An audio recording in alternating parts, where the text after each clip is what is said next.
It's never been easier to create artificial content, right? You can do it with a few keystrokes. You can create an image, you can create a video, you can create an audio file, and anybody can do it.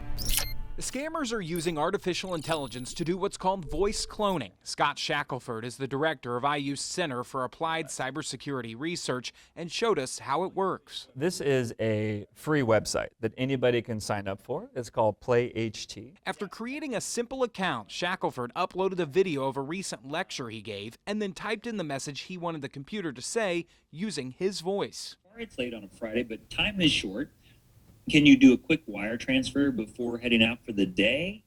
Here's the details. You didn't say any of those words. Didn't say any of those words in the talk. Didn't talk anything about this.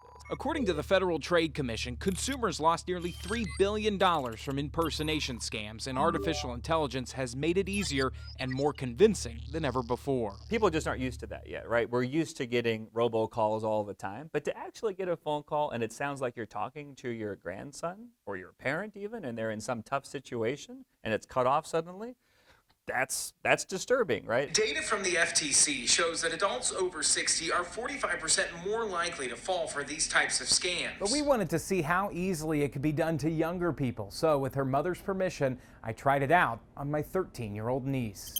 Like most teenagers, Amara spends a lot of time on her phone and social media.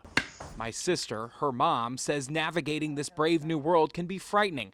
Like in a game of chess, one wrong move can have consequences. Kids being susceptible to anything is scary. And then you add in this component that is able to emulate or mirror something that is familiar, because we teach, don't get in the car with strangers.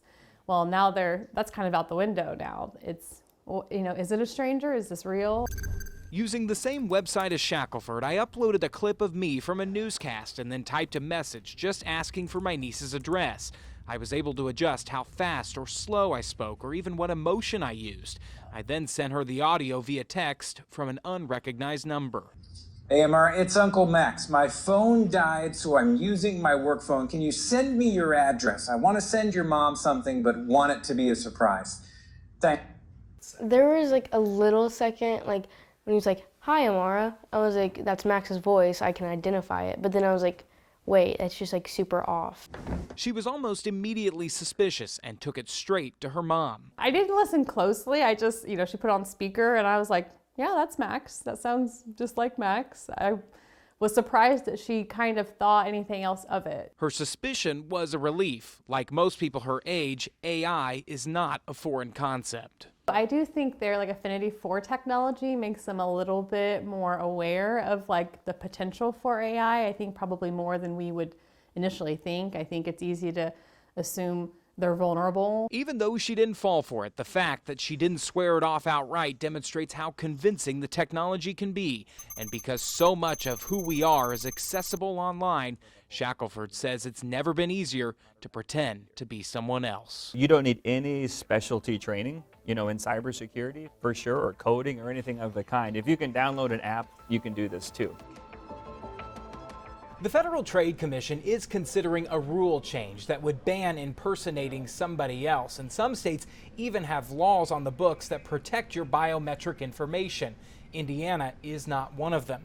Experts say the best way to protect yourself is to just be vigilant and double check with your family, friends, or coworkers to make sure it's actually them before you do anything. In the newsroom, Max Lewis, Fox 59 News.